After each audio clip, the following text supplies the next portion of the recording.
anak, maksudnya ramah anak ini dalam segi uh, kenyamanan belajar, karena SMP 3 ini yang terletak di tengah kota, ini tidak kesulitan akan transportasi, sehingga anak itu lebih mudah mengakses ke sekolah daripada sekolah-sekolah yang lain. Kemudian ramah anaknya juga, sekolah kita sudah memfasilitasi kerindangan, kenyamanan, meskipun itu harus kita evaluasi ulang. Terbukti dengan adanya sertifikat Adiwita Mandiri yang sekarang kita sedang proses resertifikasi. Nah, itu sebagai bahan evaluasi kita setahun ke depan, bahwa kita akan membuat sebuah program-program untuk merefleksikan diri, apakah kenyamanan itu udah optimal atau tidak, mana yang perlu untuk membuat potensi sekolah yang di tengah kota ini nyaman untuk belajar dan meningkatkan akhir dari pembelajaran. Itu program yang akan kita soroti nanti sehubungan dengan potensi sekolah kita yang ada di sekolah kita yang dekat dengan public service atau tempat-tempat umum yang sangat dibutuhkan. Kalau kita bandingkan dengan sekolah yang lain mungkin jauh ya, jauh maksudnya sulit aksesnya ke sana transportasi hiruk pikuk. Nah, ini kan kita di tengah kota. Yang kedua yang saya soroti yang bagus itu karakteristik sekolah kita itu sebenarnya partisipasi orang tua itu sangat mendukung. Terbukti dengan kita yang sudah beberapa tahun ini ada paguyuban kelas yang siap mendukung fasilitas yang tidak bisa dipenuhi oleh sekolah. Nah, ini adalah kekuatan kita untuk mengembangkan bahkan untuk mengoptimalisasi. Sehingga nanti akan muncul program-program apa dari teman-teman untuk mengoptimalisasi itu. Karena partisipasi sekolah kita ini partisipasi orang tua sudah mendukung, tinggal optimalisasi. Kemudian tentang pembelajaran kurikulum, karakteristik sekolah kita ini sudah relevan, maksudnya kemarin KUSP kita itu sudah mengandung 5 aspek yang sesuai dengan Perbup. Nah, itu hanya kita harus merefleksikan diri apakah sampai berhenti di situ saja gitu. Optimalisasi misalnya kurangnya LCD misalnya. LCD ada beberapa yang mati. Ya, ini sangat diperlukan oleh pembelajaran kita sesuai dengan kurikulum. Kurikulumnya udah bagus, kurikulumnya sudah mengandung 5 hal yang sudah disarankan oleh Permen dan Perbup, tetapi apakah yang perlu kita refleksikan, apakah sarana untuk mendukung program dari kurikulum itu udah pas atau belum? Nah, kami menyoroti yang ada di beberapa titik ini di LCD-nya yang urgent. Ini refleksinya. Nah, kemudian ini tentang emosional atau karakter dari anak-anak. Anak-anak kita potensinya, karakteristiknya sudah aktif. Anaknya itu nggak pernah diem, semua aktifnya sehingga terjadi banyak aktivitas yang over, sehingga caper gitu Pak ya, sulit pengendalian. Nah, karena anaknya kelebihan gizi semua. Karakteristik kota itu begitu, akses informasi internet dan yang lainnya itu begitu keras banget. Nah, ini perlu strategi untuk mengalihkan perhatian dari emosi anak-anak, kontrol emosi dari guru ke anak-anak, dari sekolah ke guru dan lain sebagainya, sehingga tercipta sekolah ramah anak. Nah, menurut saya itu 3 hal yang menurut analisa kita sebagai potensi unggulan dan sekaligus ada beberapa kelemahan di titik itu. Terima kasih, Pak.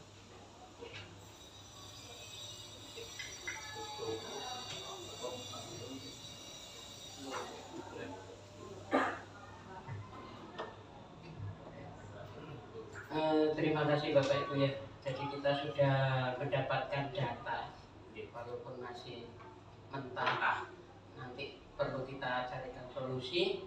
Yang pertama optimalisasi perpustakaan untuk literasi tadi. Kemudian soal yang dibuat oleh Bapak Ibu guru itu belum mencerminkan literasi yang sesungguhnya. Kemudian yang ketiga itu dari Bapak Ibu guru sendiri mungkin kurang latihan atau belum paham soal-soal model AKM. Kemudian yang keempat yaitu emosional karakter yang perlu dibangun di sekolah kita. Mungkin dari empat hal ini yang akan kita cari kira-kira akar masalahnya di mana. Kenapa yang pertama anak itu kok diajak membaca sulit, lebih senang menggunakan HP untuk bukan membaca tapi untuk, padahal di situ sudah ada rindang pustaka, perpustakaan digital, rindang pustaka kan sudah ada di HP-nya anak-anak. Nah itu kita cari akar masalahnya seperti apa. Mungkin yang pertama itu saja dulu, kira-kira barangkali dari Bapak Ibu ada yang memberikan kira-kira akar masalahnya apa untuk ini, kesulitan siswa kita itu kok lebih senang memanfaatkan waktu itu bukan untuk membaca tapi untuk hal-hal yang lain. Monggo Pak Puri. Terima kasih. Assalamualaikum warahmatullahi wabarakatuh.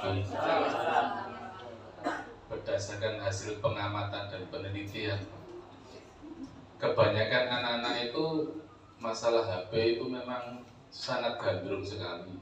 Tapi karena latar belakang pemakaiannya itu yang membuat literasi itu sangat kurang. Kenapa?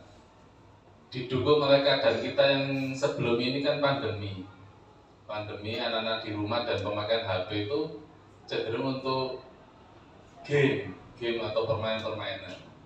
Ya. Kemudian hobi seperti itu ketika kita sudah luring atau masuk secara normal masih terbawa.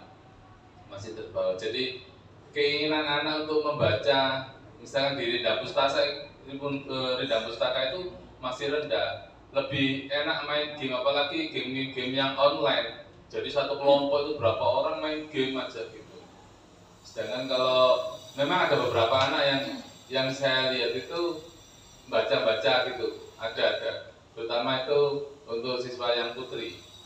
Kalau yang laki-laki itu kompak dalam artian membentuk kelompok untuk main game. Ya, itu. Karena ya itu sangat lamanya jeda waktu ketika pandemi, kemudian daring dulu itu kebanyakan masih dimanfaatkan anak untuk seperti itu sehingga terbawa sampai sekarang. Itu Pak latar belakang satu yang saya amati selama ini. Kemudian yang kedua, daftar buku yang di rindang pustaka itu masih kurang variasinya, kurang variasi. Jadi anak-anak sekarang itu sebenarnya mancingnya itu bacaan yang sifatnya romantis gitu, senengannya itu. Yang bucin katanya anak muda sekarang itu dipancing itu dulu sehingga ketika mereka sudah mulai gandrung membaca, baru nanti akan ngerambat itu ke yang lain, itu akan ngerambat ke pengetahuan, ke itu. Jadi masih kurang variasinya. Itu aja yang perlu saya sampaikan. Terima kasih. Assalamualaikum warahmatullahi wabarakatuh. Sedikit saya tambahkan lagi terkait dengan budaya literasi ke anak. Kalau yang keseharian kan di pagi hari kita itu literasi agama itu sudah biasa. Nah ini harus ada waktu sehari dalam seminggu bahwa anak-anak dalam tanda dipaksa untuk buka rindang pustaka dan diwajibkan membuat resume apa yang dibaca di hari itu, dan nanti akan dikumpulkan tiap minggu sekali dan dikumpulkan paling nanti diberikan parat oleh yang berwenang siapa lagi itu. Kalau nggak begitu nanti mereka tidak ada keterpaksaan untuk membaca. Memang awalnya perlu adanya keterpaksaan, dipaksa dulu, nanti lama-lama akan jadi suatu budaya. Jadi mohon diruangkan seminggu sekali di awal itu, kemudian nanti diminta itu resume yang dibaca di hari itu dan dikumpulkan, dan nanti dibagi mungkin di para wali kelas atau siapa, diberikan di stempel jempol atau gimana sebagai apresiasi sehingga mereka ada keinginan atau keterpaksaan sementara untuk membaca apa yang diinginkan. Kira-kira begitu. Terima kasih.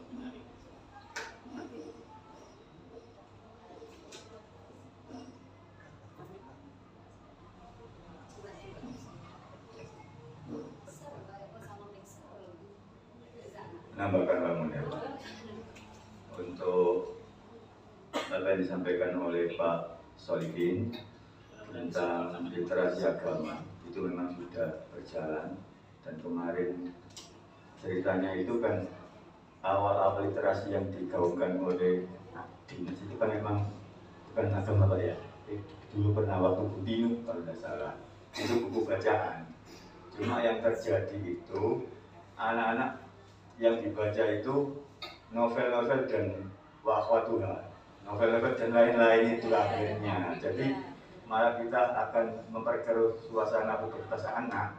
Jadi tidak ada pengetahuan sama sekali. Akhirnya dengan kokohnya katanya Bu Nur Hayati, waktu itu langsung diarahkan ke agama, yaitu bagi kelas 7 surat Al-Mulk, kemudian kelas 8 Al-Waqi'ah, kelas 9 Ar-Rahman. Dan sampai sekarang berjalan begitu.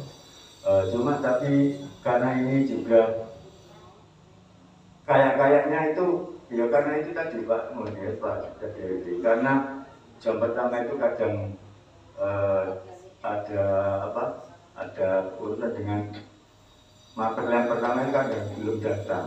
Jadi anak-anak itu saya kadang lihat itu di kelas-kelas itu juga nggak baca, 1, 2 anak 3 yang baca pakai majemuk syarif itu. Alangkah baiknya usul Pak Solihin mulai minggu-minggu depan diatur dengan menggalakkan literasi dengan cara tadi untuk membuat resum, dan resum itu juga harus dikontrol betul, masing-masing anak tidak boleh beda, tidak boleh sama.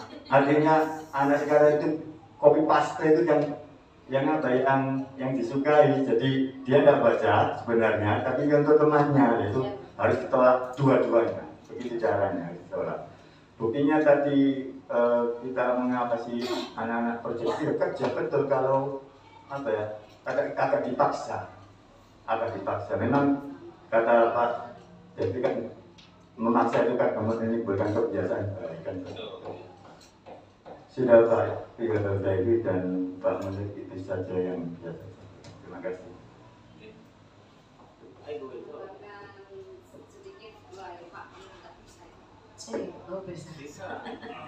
Baik, mohon maaf, menambahkan sedikit terkait dengan literasinya anak-anak. Memang untuk akhir-akhir ini kita harus mencoba untuk membangun kembali literasi pada siswa UPT SMP 3 Gresik.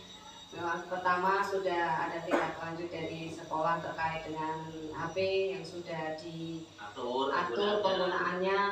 Kemudian ada setiap kelas itu ada pojok baca, mungkin itu bisa dimanfaatkan kembali dan juga dipantau kembali. Mungkin bacaan-bacaan yang tidak pantas atau yang untuk anak-anak itu bisa disortir kembali biar saat-saat jam pelajaran saat-saat jam istirahat yang memang sudah tidak diperbolehkan menggunakan HP, pojok baca bisa digunakan mereka dalam waktu senggang setelah sholat, setelah makan, sholat, atau membaca buku yang ada di situ. Kemudian saat mungkin kalau saya di saat pembelajaran, terutama di kelas 7, itu kalau waktu pembelajaran tuh saya suruh kayak membaca kayak anak SD gitu Pak. Jadi saya suruh membaca satu paragraf, dengarkan, terus nanti yang sebelahnya yang dimaksud satu paragraf ini apa. Jadi anak-anak saya suruh membaca bukunya, karena belum tentu di rumah buku yang mereka bawa yang dipinjamkan dari sekolah untuk pembelajaran tuh terkadang tidak dibaca. Jadi terkadang saya sendiri kalau setiap ada kegiatan belajar memang saya usahakan anak-anak untuk saya suruh seperti anak SD. Jadi membaca berapa paragraf kemudian menyimpulkan apa yang dibacakan temannya. Seperti itu.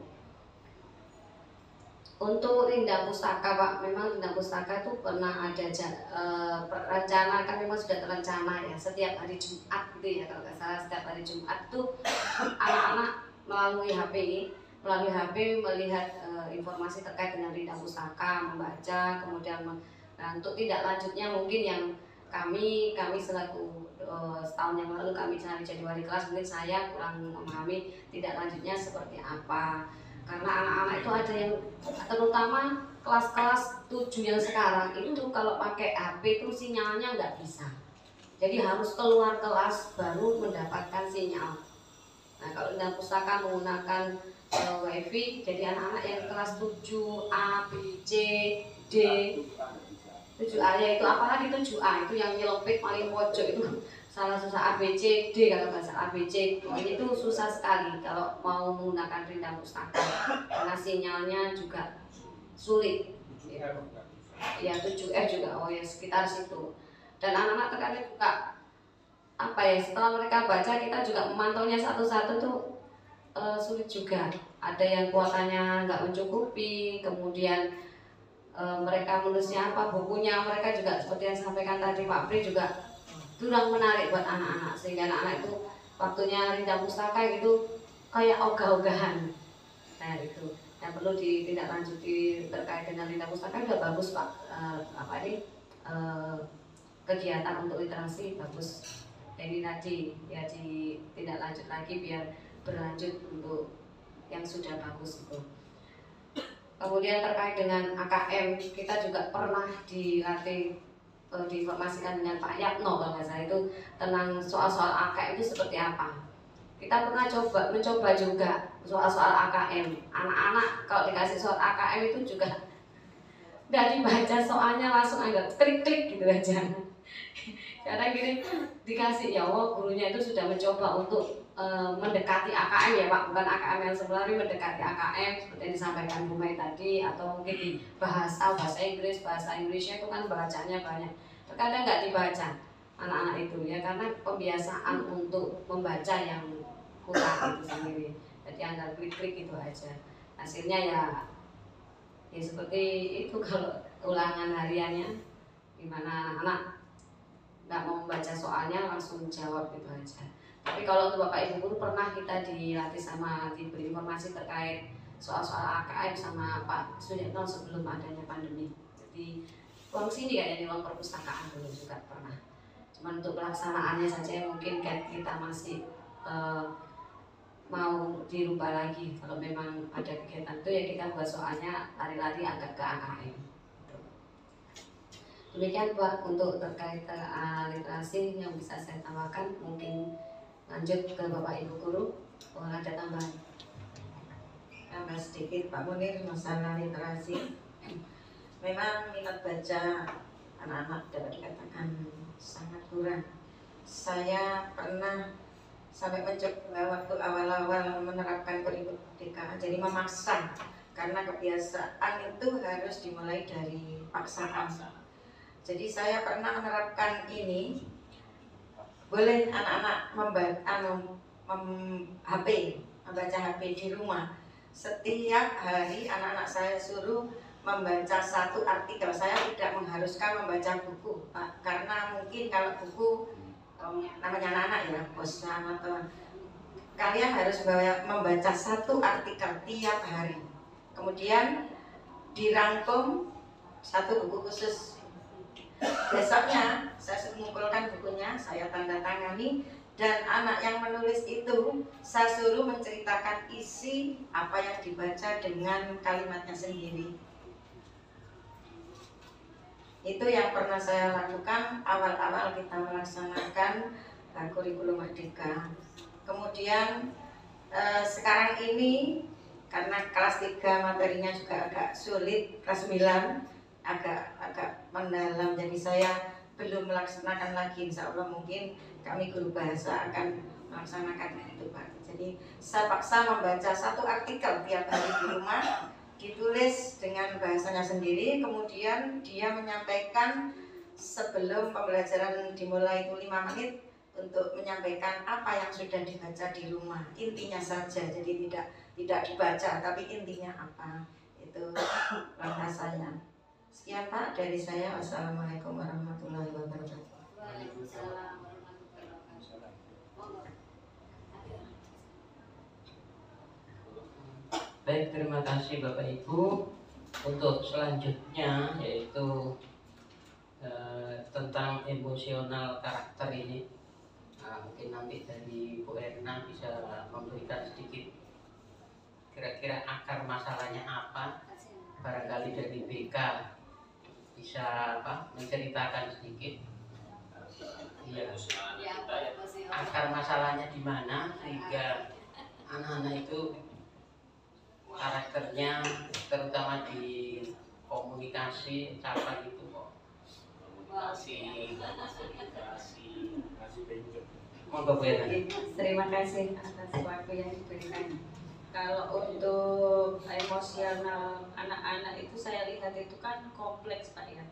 Mulai dari perkataan itu juga ini kurang sekali kalau saya melihatnya. Kemudian juga dari sikap emosionalnya itu masih ada yang suka, istilahnya anak sekarang itu kalau hanya dilihat top gitu kok sepertinya pandangannya itu misalkan menantang kalanya Pak Tri gitu. Padahal kan kalau saya amati ya memang dia itu kalau cara melihat ya memang seperti itu ya, gimana lagi. Tapi anak yang melihat itu seperti seolah-olah katanya arek ini delok lu bukoy ane kok ngajai tukarannya gitu itu kan kompleks sekali gitu Pak. Itu yang dari BK.